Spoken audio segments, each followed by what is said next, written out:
پھر مجھے کربلا یاد آ گیا کہ یہی مہینہ تھا، 10 محرم تھی اور جمعے کا دن تھا اور نماز کا وقت داخل ہوا، تو امام علی مقام نے اپنے لشکر کے سردار زہیر سے فرمایا ان سے کہو جنگ بند کریں یا تھوڑی دیر کے لیے رک جائیں، میں نماز پڑھ لوں، ہمیں نماز پڑھنے دیں۔ تو زہیر نے گھوڑا آگے بڑھا کر کہا شمر سے تھوڑی مہلت دو، ہم نماز پڑھ لیں، پھر تم نے جو مرضی کرنا ہے، نماز تو پڑھنے دو۔ شمر نے کہا ہم نماز نہیں پڑھنے دیں گے۔ ایک اور کوفی کھڑا تھا، اس کا نام حسین بن نمیر، انہوں نے کہا تمہاری نماز ہوتی ہی نہیں۔ انہوں نے کہا لعنت ہے تم پر، جس گھر کی طفیل نماز ملی ان کی نہیں ہوتی۔ پھر انہوں نے واپس آ کر عرض کی حضور وہ نماز پڑھنے کے لیے جنگ نہیں روکیں گے۔ کہا اچھا پھر ہم نماز تو نہیں چھوڑ سکتے۔ میرے رب کی قسم اگر حسین نماز نہ پڑھتے تو انہیں کوئی فرق نہ پڑتا، لیکن ایک فرق پڑتا کہ پھر پیغام ادھورا جاتا، میسج ادھورا جاتا، اور میسج یہ دینا تھا کہ زیر خنجر بھی یہ پیغام سنایا ہم نے کہ ہم نے تلوار کی دھاروں کے نیچے بھی سر جھکانا ہے، اور ہم نے تڑپتے جسموں کے ساتھ بھی سجدہ کرنا ہے، اور ہم نے زخمی جسموں کے ساتھ بھی اللہ کے سامنے رکوع کرنا ہے، اور ہم نے خون آلود جسموں کے ساتھ بھی رب کے سامنے کھڑے ہو کے آنے والی نسلوں کو پیغام دینا ہے کہ نماز وہ ہے جسے اس وقت میں بھی نہیں چھوڑا جا سکتا، تاکہ کوئی یہ کہہ نہ سکے میں کیسے پڑھتا، میری جاب تھی میں کیسے پڑھتا، میری آنکھ نہیں کھلتی میں کیسے پڑھتا، میری عادت نہیں۔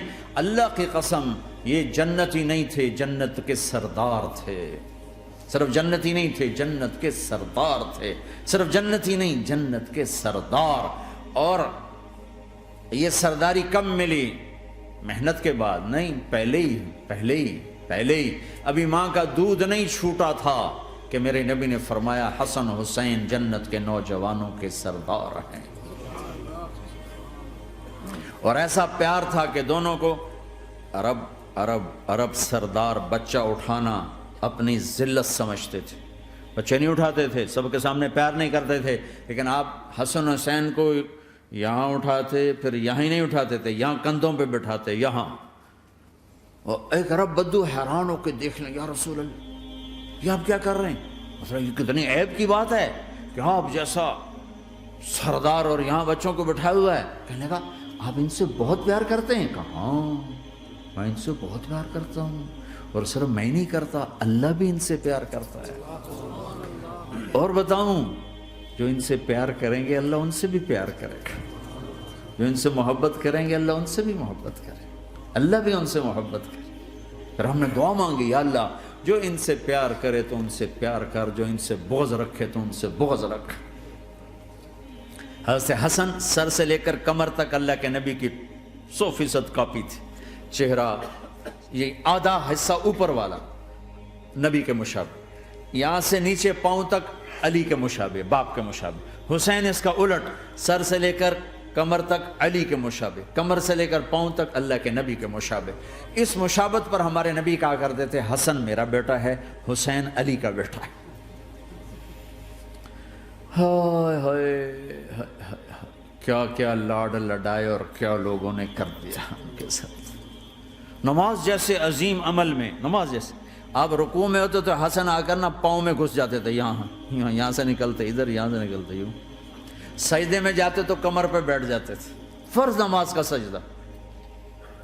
تو ایک دفعہ پہلی دفعہ جب یہ قصہ ہوا تو آپ نے سجدہ لمبا کر دیا، بچے کے اتارا نہیں، اٹھے نہیں، سجدہ لمبا کر دیا۔ پچھلے پریشان ہو گئے کہ اتنا لمبا سجدہ کہیں آپ فوت تو نہیں ہو گئے۔ تو جو پہلی صف میں تھے نا انہوں نے یوں کر کے دیکھا، چکر کی وہ دیکھا تو حسن کمر پہ چڑھے ہوئے۔ تو قریب ایک آدمی نے آگے ہاتھ بڑھا کے کھینچنا چاہا تو آپ نے یہاں سے دیکھا ہاتھ آ رہا ہے تو آپ نے اپنے ہاتھ سے یوں اشارہ، نماز میں یوں اشارہ کیا کہ میرے بچے کو نہ چھوڑو۔ جب حسن خود اترے پھر آپ سجدے سے اٹھے۔ کبھی حسین چڑھ جاتے تھے، کبھی حسن چڑھ، دونوں ہی چڑھتے تھے۔ یہ سر حسن کے بعد کبھی یہ کبھی وہ، کبھی یہ کبھی وہ۔ اور آپ حسن کو جب چھوٹے تھے زیادہ حسن تو آپ حسن کو یوں زبان دکھاتے، اتنا بڑا عظیم نبی کیا ہو رہا ہے۔ تو وہ زبان، آپ کی زبان بڑی سرخ خوبصورت تو وہ بچہ سمجھتا شاید یہ کوئی کھانے کی چیز، تو آگے یوں ہاتھ مارتے پکڑنے کے لیے، ہاتھ مارتا پھر وہ بیٹھ جاتے، پھر آپ کہتے یہ میرا نبی گھر کی زندگی بتا رہا ہے۔ اور تمہیں تو بچوں کے پاس بیٹھنے کا وقت ہی کوئی نہیں، بیگم بھی کم جاب پہ جا رہی، خامد بھی جاب پہ جا رہا، پیچھے بچے ڈرگ بیچنے پہ لگے، اب تم کس کام کے ہو؟ کیا کرو گے اس دولت کو؟ جب نہیں ڈرگ بیچو، گستاخ ہو گیا، بدتمیز ہو گیا، تو اس دن دولت کو آگ لگا دو جا کے۔ آپ اپنے بچوں کو ٹائم دو، اپنے بچوں کو ٹائم دو۔ عورت کا کام کمانا نہیں ہے، عورت کا کام نسل کو بنانا ہے۔ قناعت سیکھو، قناعت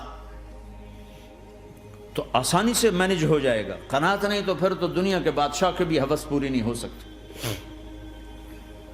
کھیلتے تھے، حسن حسین کی کشتی کراتے تھے، دونوں بھائیوں کی کشتی کراتے۔ ایک دفعہ دونوں کی کشتی ہو رہی اور حسین ذرا کمزور پڑ رہے تھے، تو آپ اس کو شاباش دیتے، شاباش شاباش شاباش۔ تو حضرت فاطمہ کہنے لگی، ماں بھی بیٹھی تھی، کہنے لگی یا رسول اللہ آپ حسین کو شاباش دے رہے ہیں، حسن کو کیوں نہیں دے رہے؟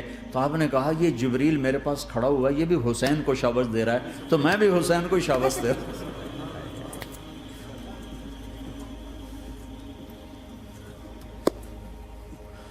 ایسی ہستیاں، لیکن ایک سبق ہے، یہ ہونا چاہیے تھا تاکہ امت کو پتہ چلے کہ دین کتنی قیمتی چیز۔ وہ جی اللہ بڑا غفور الرحیم ہے، میں نہ ہمیں ڈرایا کرو۔ ہاں اللہ بڑا غفور الرحیم ہے، لیکن اس کا کوئی عدل بھی ہے۔ رات کا شراب پینے والا اور رات کو مصلی پہ رونے والا برابر ہو جائیں گے، تو پھر یزید حسین کو ایک ہی جگہ بٹھا دو، پھر کربلاؤں کے لیے رونا چھوڑ دو۔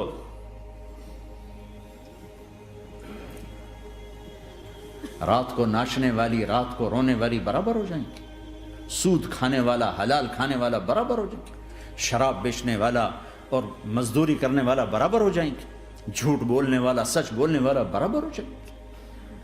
افنجعل المسلمین کالمجرمین ما لکم کیف تحکمون ام لکم کتاب فیہ تدرسون۔ اس سے زیادہ واضح کیا بتاؤں کہ میرا رب کہتا ہے کون سی کتاب میں لکھا ہوا ہے کہ ماننے والا نہ ماننے والا برابر کر دوں گا؟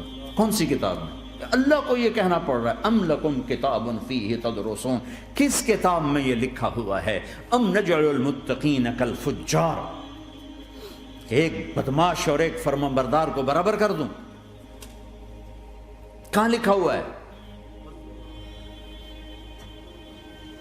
ایسی ہستیاں،